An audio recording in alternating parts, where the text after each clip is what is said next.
Welcome to Stony Creek, located in wild and wonderful southern West Virginia, here in the heart of Appalachia, nestled between the Allegheny and the Blue Ridge Mountains. Join us as we explore a culture rich in history and historical landmarks, cooking mid-Appalachian style, gardening, DIY projects, and back porch sitting.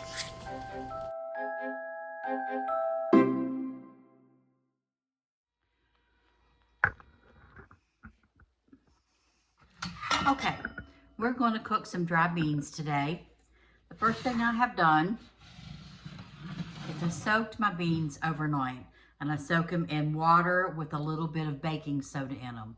I have noticed that baking soda helps them soften, and it helps take the gases out of the beans. Doesn't take it out completely, but it does help remove some. So I soak them overnight. So let's rinse them.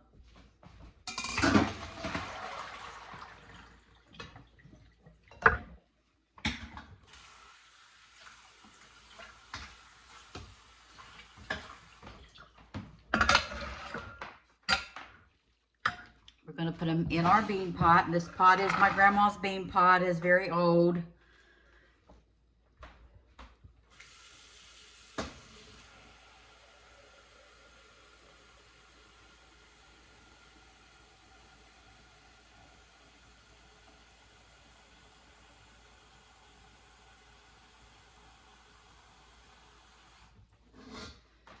Okay. I'm going to cover them with some water. The first thing I'm going to do is I'm just going to bring my beans to a boil. I parboil my dry beans. It gets rid of a green taste. It gets rid of the foam that gets on top of them. I salt the water just a little bit to bring it to a boil faster. And then when it comes to a boil, I dump them and rinse them again. Then I put them in the pot with water and add my seasonings to cook them. So we'll wait for these to come to a boil and then we'll drain them. Okay, see how they're coming to a good boil, and see all of that foam that's on them. This foam is a purplish color because these are cranberry beans, but I don't like that and I want to get rid of that. So we're going to drain the beans, put fresh water on them, then we'll put them back on the stove and season them.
Okay, we have drained them, rinsed them, put fresh water back on them. So now we're going to season them to cook.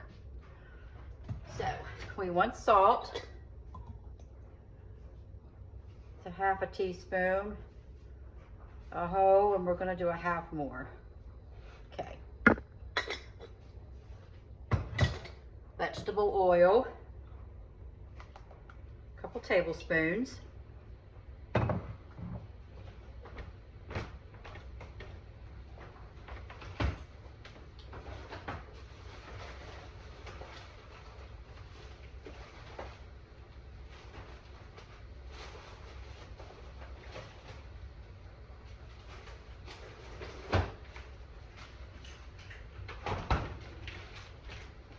Okay, now we're going to add our pork seasoning. I use salt pork in my beans, and I'm going to use this whole piece for these. That should be about right. And then I put about a tablespoon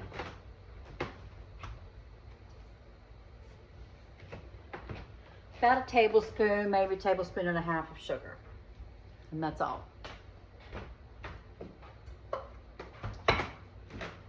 Now, since I have soaked these overnight, and I like my beans to be soft, almost to the point of losing their form, almost to the point of being mushy.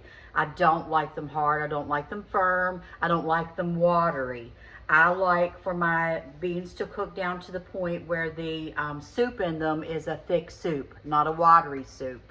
I don't care for beans that's been cooked in a crock pot because they don't cook up to a softness that I care for. I don't care for the texture in a crock pot bean, and I don't care for the watery soup around the beans.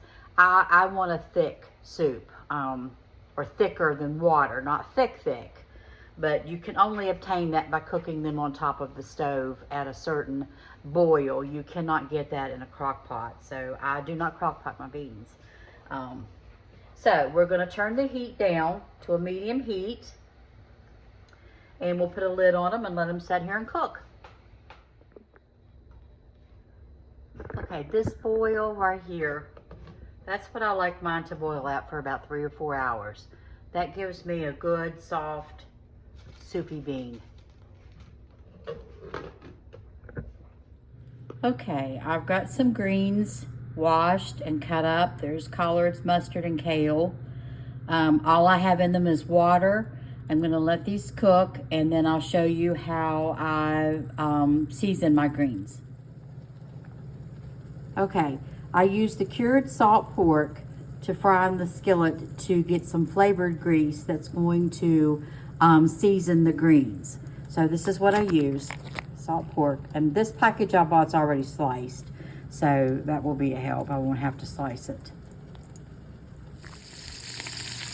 So it fries in an iron skillet, just like bacon. And you let it render all the fat out. You'll be able to tell when all the fat has been rendered out, and then take it out of the pan, and you're ready to put your greens in, and you want to stir your greens to make sure they get all of the flavoring on them. Okay, so now you can see on the salt pork, the fat is rendered out of a lot of the pieces. It's not white anymore. It's turning brown, and you see how full the skillet is, and you can see the flavoring and the salt that's in the oil now. I do put a little bit of vegetable oil in my pan to start frying it because it makes it crispier. It helps it fry along. So we're ready to take this meat out of the skillet, drain our greens, and put our greens in here and heat them up in the oil.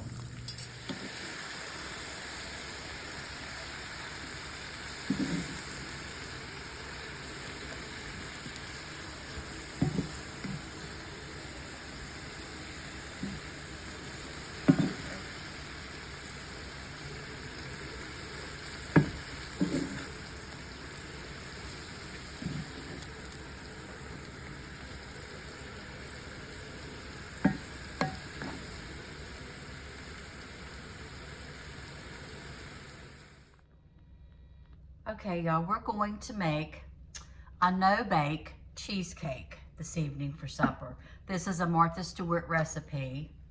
It's not mine. We're going to start with a block of cream cheese, 8 ounces.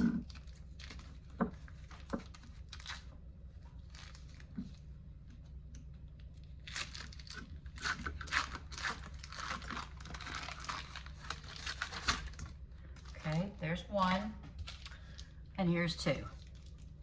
2 8-ounce cream cheese.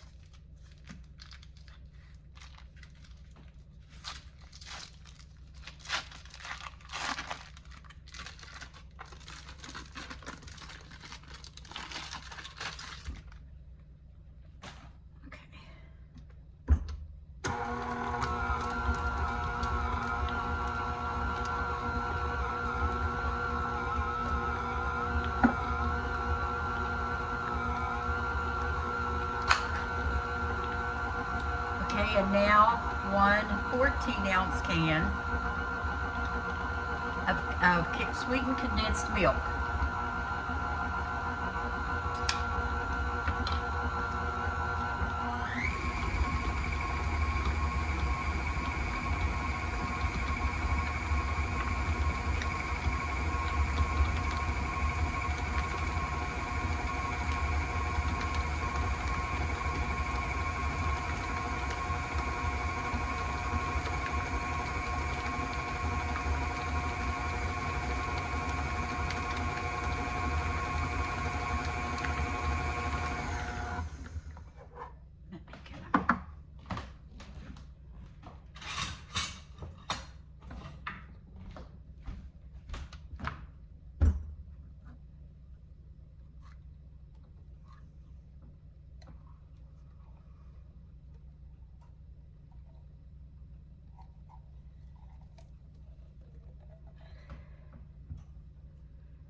Just scrape my sides down.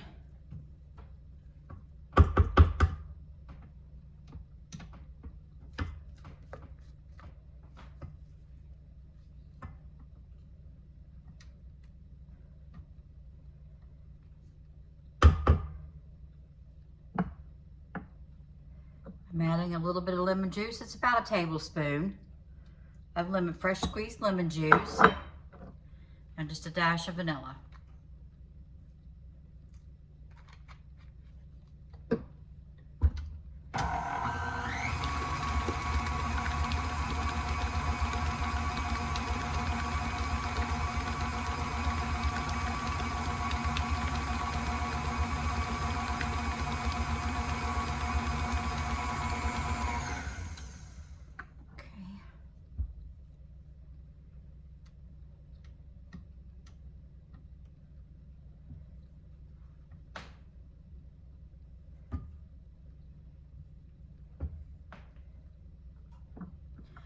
Okay.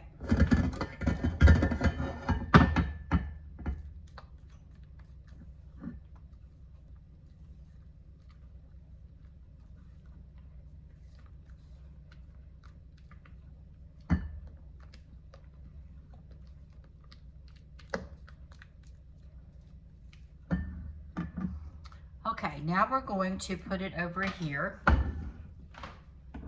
We're going to pour it into our graham cracker crust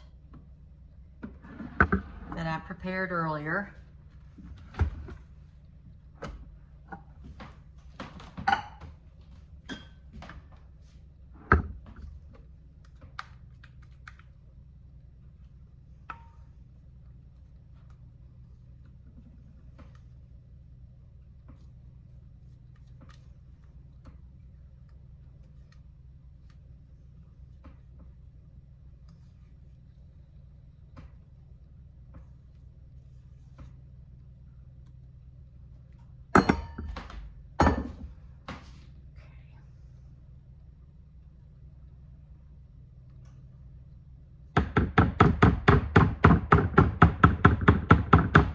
Okay, now we're going to cover this with plastic and we're going to put it in the refrigerator and let it chill for 3 to 4 hours.